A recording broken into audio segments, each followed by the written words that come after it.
What's up, everybody? Welcome to the PickSix podcast, CBS Sports Daily NFL podcast. I'm Brinson. I'm your host. It is Tuesday, May the 25th, and we are continuing along through the entire NFL as we reset every single division.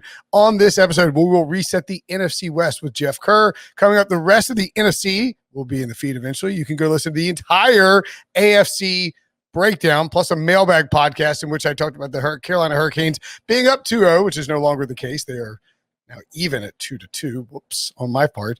And if you want to watch this on YouTube, make sure to like the video and tell us which team from the NFC West, which win total you like the best. But before we get to the NFC West, I want to remind you about what's on, or let you know what's on CBS Sports HQ this week. As always, HQ is the network to start your sports news day with at 8 a.m. when we have the morning buzz, an hour of highlights, news, and all the day's need-to-know info.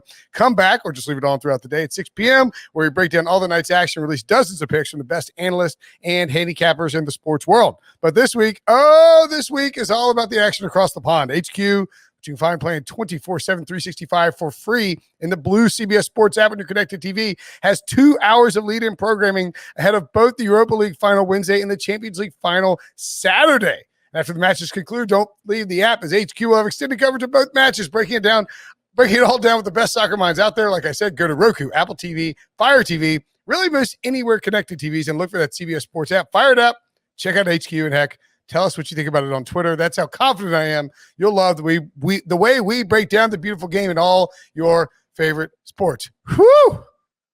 What a promo, Jeff Kerr. Did you like how I did that without taking a breath? How you doing, buddy? Thanks for joining the show.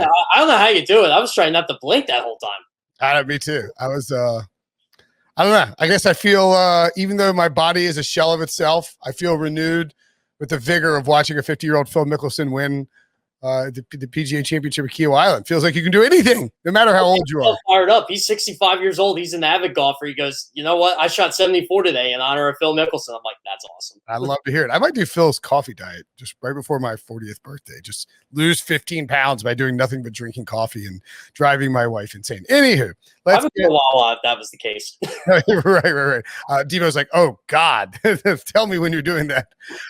Anyway, the free agency and draft are over. Schedule's out. We know all these things about all these teams, and so we're going to try and find the best gambling angles for within each of these divisions, whether it's win totals, odds to win the division, odds to win the Super Bowl, et cetera, et cetera. And as we dive into the NFC West, we have one of the more competitive divisions. The Rams, the 49ers, the Rams are the favorites at plus 180 to win it. The 49ers next at plus 200. The Seahawks plus 280 and the Cardinals plus 575. In other words, Vegas leans towards the Rams, but certainly does not know who's going to come out of this division, and that's fair. This is a tough division, Jeff. We'll start with the Cardinals. Their win total 8, the over minus 140, odds to win the NFC 18-1, odds to win the Super Bowl 40-1.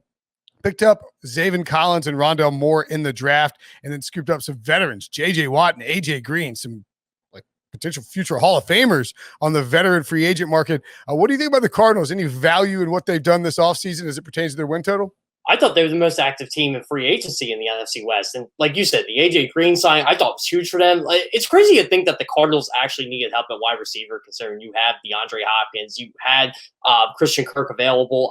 I'm still a little worried about the running game, though, with Chase Edmonds. I'm not really sure what to make of him yet. He seems like a really good number 2 back, but where he'll be the one, we'll see. DJ Humphries. And worth pointing out, they picked up James Conner, too, as a late addition in free agency. Yeah, that's right. They did pick him up. So they do have a good solid one too. That I actually wanted to mention DJ Humphries. I thought he had a really good tackle last year. And I was slamming them about their offensive line throughout the year. And when I was looking at the numbers, I'm like, okay, DJ Humphries wasn't bad. Now you play Josh Jones, you get guys in there.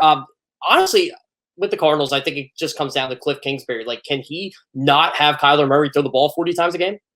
Yeah, and let's not forget, they also added via trade Rodney Hudson from Las Vegas. So really, in Justin Pugh, when you look at this offensive line, there's enough there where you could talk yourself into it being a decent offensive line and protecting Kyler Murray. I also think Cliff Kingsbury sort of has to figure out, okay, is my system going to work in the NFL? Is it going to be effective enough, or should I just sort of not scrap everything, but should they just sort of, I don't know, maybe it needs to be modified a little bit. It doesn't feel like this, air raid system. That's not really what they even run. Is taken over the NFL, and at times this offense will look like it wants to cook, and other times it sort of looks stuck in the mud. And even that big win over Buffalo last year on the Hail Murray or whatever, they were almost setting it up for failure. Like they didn't have the urgency moving down the field, and that's what sort of bugs me about this offense at times. I think defensively, they pick up Malcolm Butler, Robert Alford. We mentioned J.J. Watt to pair with Chandler Jones, David Collins in addition, Isaiah Simmons, the first-round pick from last year. Zach Allen, they really liked as a third-round pick in 2019. There's a lot to like here. I mean, there's a lot to believe that, this team, and Vance Joseph was kind of pulling the strings pretty well last year. I mean, I think that this profiles as a team that should be above 500 with their additions. So I would like the over 8 wins. If it gets up to 9, I'm probably going to be a little hesitant there. And I don't think it's crazy to suggest they could win the division. I mean, there's certainly warts on all the other on all the teams here.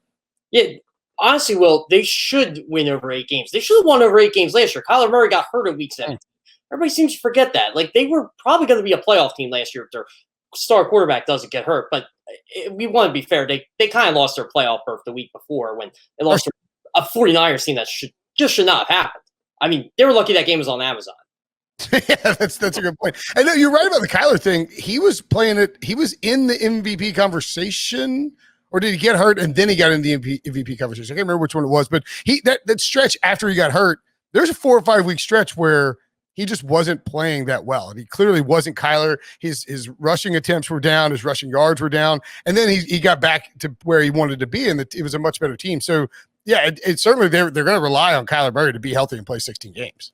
Yeah, and I told Kyler Murray, I think it was week 14 of last year, was when he was doing the my fault, my cleats thing. I'm like, look, I got to bring up the question here. Are you injured? And he's like, it's not an issue. And I'm like, okay, well, your stats say it is, because you were like the first quarterback ever to have 10 games with a rushing touchdown and a passing touchdown in the same game. And you did it like 8 times in the first 9 weeks, and then you couldn't do it anymore. So, I had to ask him. And I mean, it did bother him, but then he goes out and throws for 350 the next game. So I'm like, maybe he felt better. I don't know. It took all the time to realize he was hurt, and then all of a sudden, by the time we all realized it, he was able to get healthy. So yeah, I like this over the over win total. I actually don't mind sprinkling on their Super Bowl odds. I mean, I don't think they're going to win the Super Bowl, but 40-1 is not 40. It's hard to find 40-1s on legitimate playoff contenders in the offseason. The last team I think that had 41 odds to win the Super Bowl was Philly. So we'll see. 2017 that won it. I mean, I'm not saying the Cardinals can't win it. I think it was more of, can they get out of the NFC West, and how high of a seed can they have it? If they get out of the NFC West and have number 1 seed, then put all the chips on the table. But I just don't see that happening, because that division is just going to beat each other up. Okay. All right. A pass for you on the Cardinals to win the Super Bowl. Nothing wrong with that. It's a long shot. If Kyler takes that 3rd-year leap, then it's a totally different story. I think there's decent value in the division at 6-1 and 40-1 for the Super Bowl. But I mean, again, it's probably a long shot, even with the veteran additions. The Seattle Seahawks have a win total of 10. The over is plus 120. So they're thinking the under there. 12-1 to win the NFC, 25-1 to win the Super Bowl. Not a whole lot of additions this offseason, despite Russell Wilson's grumbling. I threw in Jamal Adams is their top draft addition, because they basically traded a bunch of picks to get him from the Jets. They ended up with only 3 guys, Dwayne Eskridge, Trey Brown, and Stone Forsythe, that they picked in the 2021 NFL draft, which will probably have some ramifications down the road. They did add Gabe Jackson via trade, which will include as a free agency addition, and then they signed Kerry Hyder, but largely a team that appears to sort of sit on its laurels and say, all right, this is good enough what we have to win. Let's try, and if the defense can be better, pass rush can be better, and hopefully Russell Wilson is just Russell Wilson again. Yeah, they basically told Russ, we're going to change our offense around, and we hope that you're happy. By the way, we added Gabe Jackson, as you pointed out, but they really didn't do much. Ethan Pochik is still their center. He's still terrible. That's not going to help Russell Wilson at all. Dwayne Brown is getting older. He's still good, but I don't know, Will. To me, it just feels like more of the same. And last year, I was all in on the Seahawks. I picked them to win the Super Bowl. I picked them to represent the NFC in the Super Bowl. I thought they were going to play Kansas City, and Russ was just going to have this MVP year. And for 9-10 weeks, it looked really good. And then all of a sudden, they hit a wall. And then they played the Rams in the playoffs, and that was it. I didn't even think they were going to lose to the Rams. And, I just thought they were a better team. And I just felt, okay, Seattle always does this. Like when they lost the Giants, I wasn't even concerned. I'm like, okay, whatever. Pete Carroll is like Andy Reid. He always has that game off. And, they'd show up when it counted. And I was wrong. I was completely wrong on that. I mean, halfway through the year, it looked like Russ was – people were like, it's over. MVP's over. Russ is getting it 4 weeks into the season. Then he doesn't even get a single vote by the end of the year. That should tell you everything you need to know about. He hasn't got an MVP vote, but yet he's only 40 touchdowns away from passing Peyton Manning for the most touchdowns in his first 10 seasons. It's crazy. I would point out that it's possible, Jeff, for this defense to maybe shape back into a top half of the league unit. Adding Kerry Hyder's a bonus. They have it was going to require Carlos Dunlap to step up and have a big season. LJ Collier to sort of take the leap. They added Robert Kondichi. Puna Ford is a underrated player. They got to get some pass rush, man. They just don't have any pass rush. Jordan Brooks, their 2020 first round pick, needs to be an impact player right away. And in the secondary, Adams was their best pass rusher, honestly. They lose Shaq Griffin. There's just there are a lot of question marks, I think, on this defense, but you can kind of see a weird path to where it's a top half of the league unit. If it's not, then Russ is going to have to drag this team up and down again. And it really becomes a question of, will they let them do that with Shane Waldron as their new OC? Are they going to let Russ cook? Is Pete Carroll going to pull the reins in when, they start getting into these shootouts and the defense looks terrible? Is it going to be a repeat of last year or even a worse version of last year? If that's the case, I like the under 10 wins, even in a 17-game season. I never want to fade Russell Wilson, but it's hard to picture this as the best team in the division, much less even the second best team. Yeah, what are they going to do when Chris Carson eventually gets hurt again? I have him on fantasy. All he does is get hurt. And every game I watch him, he gets hurt. Is Rashad Penny going to come back from the dead? I don't know. I thought he was going to come back in November, December last year. It just never happened. Carlos Hyde's gone. He's in Jacksonville now. It's their offensive line's in shambles. And like you said, Carlos Dunlap, I actually thought he had a good year after the trade. It just seemed like the shocking trade there, and they had a better pass rush. But I can see why they traded 2 first-round picks for Jamal Adams, because their first-round picks don't play.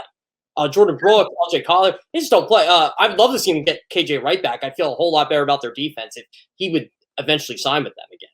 Yeah, that would be beneficial. I should also add they added Gerald Everett in free agency, who's a pretty good player for the Rams, the tight end. So I mean, that's like Russ is like, I want offensive linemen, I want weapons. They're like, all right, we've got you, Dwayne Eskridge, Gerald Everett, and Gabe Jackson. How's that, Russ? You happy? We went shopping for you. He's like, I mean, they do have the guy who is probably the closest thing to Randy Moss and DK Metcalf, so you can't complain too much. He's got weapons. Like, you got DK Metcalf and Tyler Lockett. I mean, what are we doing, Russ? They're a little thin. This doesn't. If you took Russell Wilson off this team, I'm not sure. I think they profile as a 6-win team. 6 wins. I give him 4. I think Russ gives them 6 wins automatically. He might, honestly. Like this is not a great roster if you take Russell Wilson off. If something happened to Russell Wilson, and I don't think it will. Russell's very good at protecting his body. He takes care of his body in the offseason. He's one of the smartest quarterbacks you'll ever see in terms of how he operates on the field and taking hits. But like Dak Prescott was that way too, and he got hurt. If something happened to Russell, and this team is Geno Smith and Danny Etling, this team has got a top 5 draft pick coming.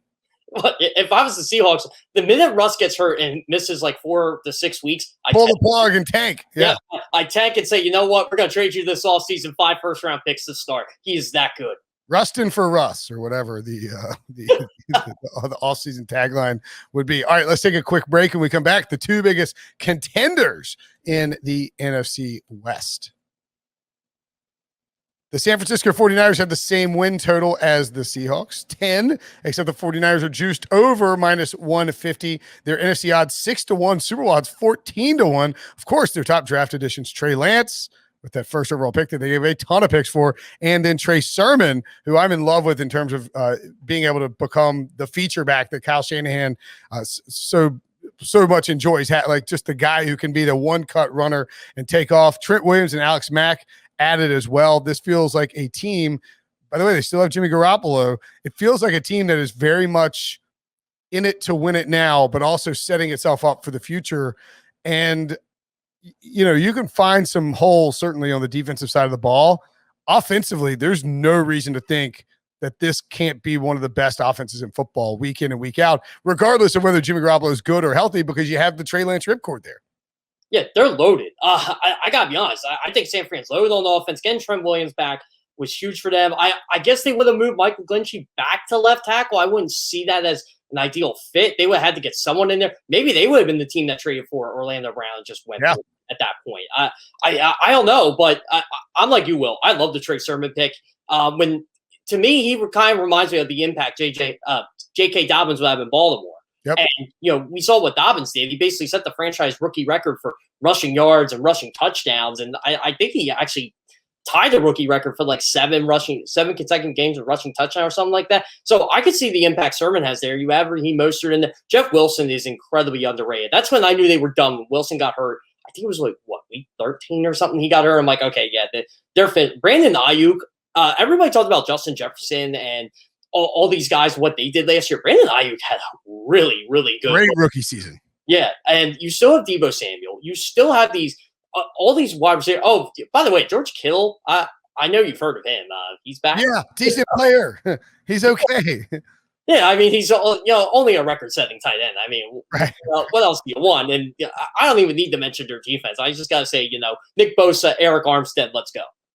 Yeah, this is just a good football team, and there's no reason to think that they won't be right there at the end of the season, assuming that Trey Lance is ready and or Jimmy Garoppolo is healthy. To me, I love the over here because they do have multiple options at quarterback, and we don't know who's going to start week 1. They might trade Jimmy Garoppolo. If they do that, I really don't think they will, Jeff. I always thought all along they were going to keep Jimmy G because they want to roll him out for the first couple of games. If he plays well, they can take their time with Trey Lance. If he doesn't play well or he gets hurt, you have Lance there as an option. And if the offense is sluggish and you're still winning games, maybe around week 4, week 5, you throw Trey Lance in there and uncork everything. To me, it gives them the best of both worlds. Well, it's sort of like Alex Smith and Patrick Mahomes in 2017. So I'm all in on the 49ers, and it's hard not to be excited about what they have. Really the only thing that is stopping me from just being all in on the 49ers is my love for Matthew Stafford and the Rams. The Rams have the 10.5 win total. I am all for Matthew Stafford, by the way. As soon as he got traded for the Rams, I'm like, let's go. I know. I was like all in on the Rams, and now I'm like, I don't know who I like more between the Rams and the 49ers.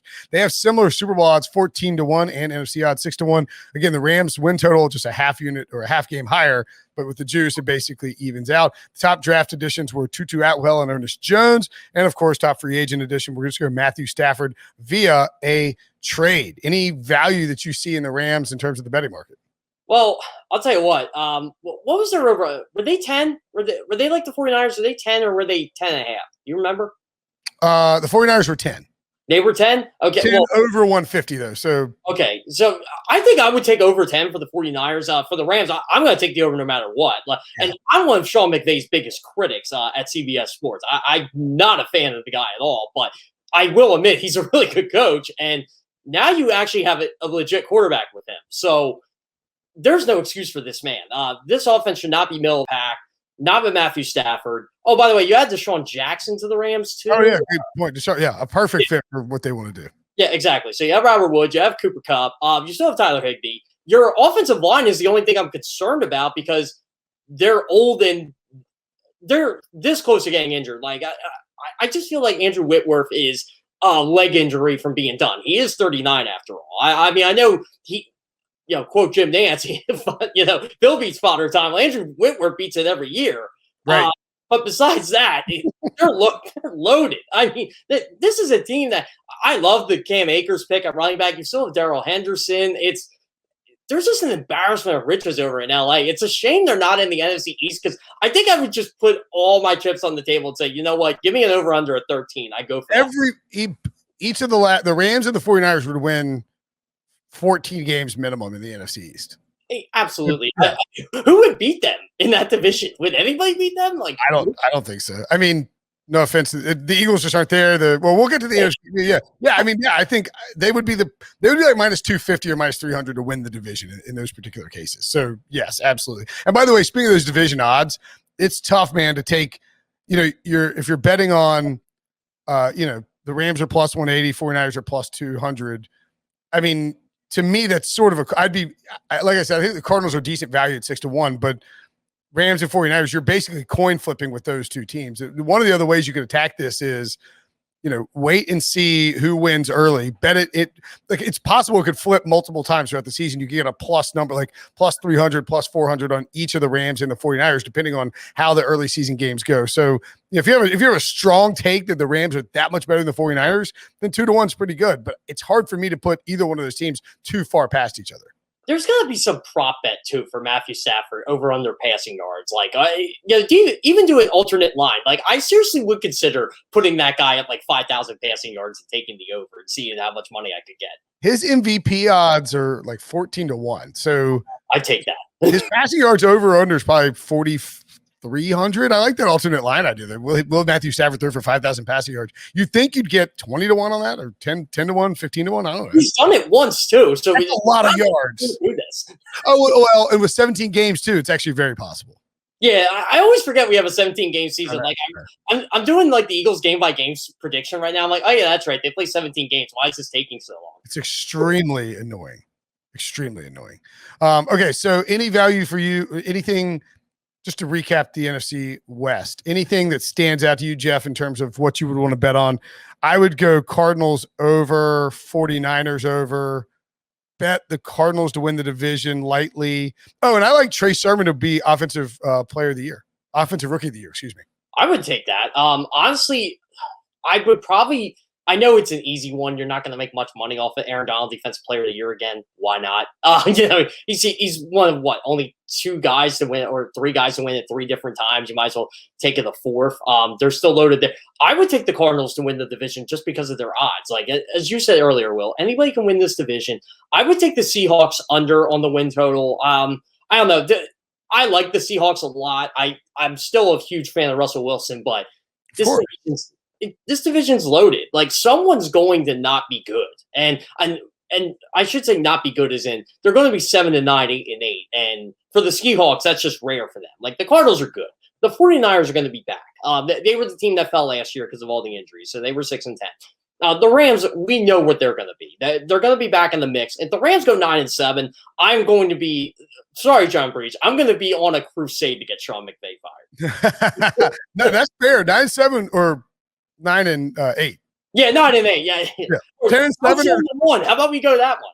I think 10-7 would be surprising for the Rams or 49ers, whereas the Seahawks could easily go 10-7, and it's a pretty good season, and you push on their win total.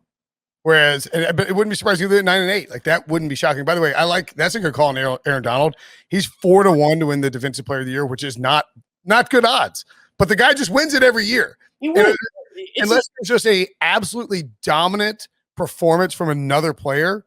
And Myles Garrett's 6.5-1, TJ Watt 6.5-1. So those would be your guys, I guess, who would step up and steal it. If the Rams are good, and they should be, and Aaron Donald is doing Aaron Donald things, which he should be, he's going to get the love at the end of the year. He should really be minus 110 to win Defensive Player of the Year. I know that's insane, but voters do not get voter fatigue with Aaron Donald. They see how everything stacks up at the end of the year, and unless there's a Stephon Gilmore transcendent performance on a team that is hunting for the playoffs or is in the playoffs, they're probably going to go with Aaron Donald. And so I have no problem with that at 4-1. I was expecting 2-1 at worst.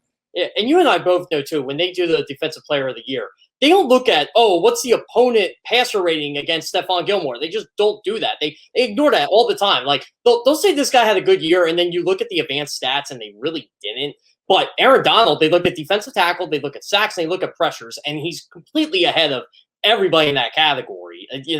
Unless you're Chris Jones or Fletcher Cox, you're not coming close to Aaron Donald in that. No. And that's just how they pick them. Like, unless some defensive end or edge rusher, look, Chandler Jones gets 19 and a half sacks a year. He doesn't even get a sniff at defensive player. Didn't sniff it.